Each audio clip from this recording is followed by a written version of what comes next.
ঘূর্ণিঝড় রিমালের কারণে স্থগিত হওয়া পটুয়াখালী সদর, মির্জাগঞ্জ ও দুমকি উপজেলা পরিষদ নির্বাচনের ভোট গ্রহণ চলছে। সকাল ৮টায় একযোগে ১৬৭টি কেন্দ্রে ব্যালটের মাধ্যমে শুরু হয় ভোট গ্রহণ। উপজেলা নির্বাচনের খবর জানাতে পটুয়াখালী থেকে সরাসরি যুক্ত হচ্ছেন সহকর্মী জহিরুল ইসলাম। জহিরুল, নির্বাচনে ভোটার উপস্থিতি কেমন দেখছেন জানাবেন।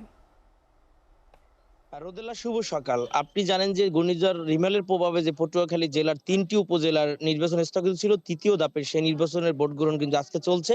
সকাল থেকে আমরা কিছু কিছু কেন্দ্রে দেখেছি যে ভোটার উপস্থিতি খুবই কম এবং কিছু কিছু কেন্দ্রে অনেকটা বেশি। আমরা এখন দাঁড়িয়ে আছি পটুয়াখালীর দুমকি উপজেলার একটি কেন্দ্রে। এখানে আমরা দেখেছি যে সকাল থেকে মহিলা এবং পুরুষ কেন্দ্রে উভয় কেন্দ্রেই কিন্তু ভোটার উপস্থিতি অনেক বেশি এবং সেখানে কিন্তু আসলে ভোটাররা স্বতঃস্ফূর্তভাবে ভোট দিচ্ছেন এবং কেন্দ্রের বাহিরে এবং ভিতরে নিরাপত্তা খুবই জোরদার করা হয়েছে। এবং পটুয়াখালী সদরের কিছু কেন্দ্র আমরা ভিজিট করেছি, সেখানে দেখেছি যে আসলে তাদের কেন্দ্রগুলোতে ভোটার উপস্থিতি অনেকটা কম।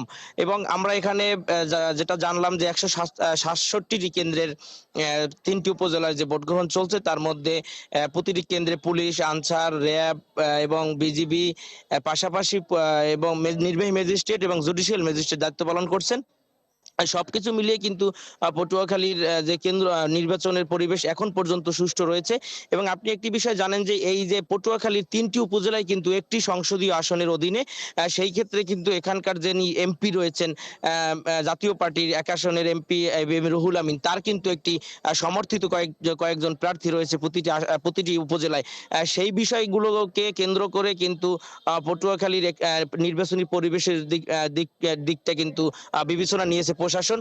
এবং তারা তারা আমাদেরকে জানিয়েছেন যে সকল কিছু বিবেচনায় নিয়ে, যেহেতু দলীয় কোনো প্রার্থী নেই, সেই হিসেবে কিন্তু যারা রয়েছেন তারা কিন্তু সেই বিষয়টিকে যে সমর্থিত বা আওয়ামী লীগের যারা দায়িত্বপ্রাপ্ত অনেকে রয়েছেন, যারা নেই স্বতন্ত্র প্রার্থী হয়েছেন, তাদেরকে তাদের প্রভাবটি মাথায় নিয়ে কিন্তু তারা নিরাপত্তা বেষ্টনী সাজিয়েছেন। অনেকগুলো কেন্দ্রকে ঝুঁকিপূর্ণ মনে করেছেন, কিছু কিছু জায়গায় অস্থায়ী কেন্দ্র রয়েছে। সকল কেন্দ্রে কিন্তু সমান নিরাপত্তা। এবং আমরা দেখতে পাচ্ছি যে এখানে কিন্তু কোনো প্রভাবশালীদের তেমন চাপ নেই। সেখানে শুধুমাত্র ভোটারদের এবং ভোট গ্রহণে যারা সংশ্লিষ্ট তাদেরই প্রভাব রয়েছে এবং ভোটাররা নিরাপদে আসছেন এবং ভোট দিয়ে আবার চলে যাচ্ছেন।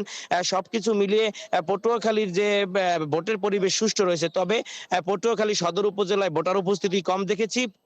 এর বাহিরে যে উপজেলাগুলো রয়েছে, মির্জাগঞ্জ এবং দুমকি, সেখানে ভোটার উপস্থিতি অনেকটা সন্তোষজনক। রোদেলা।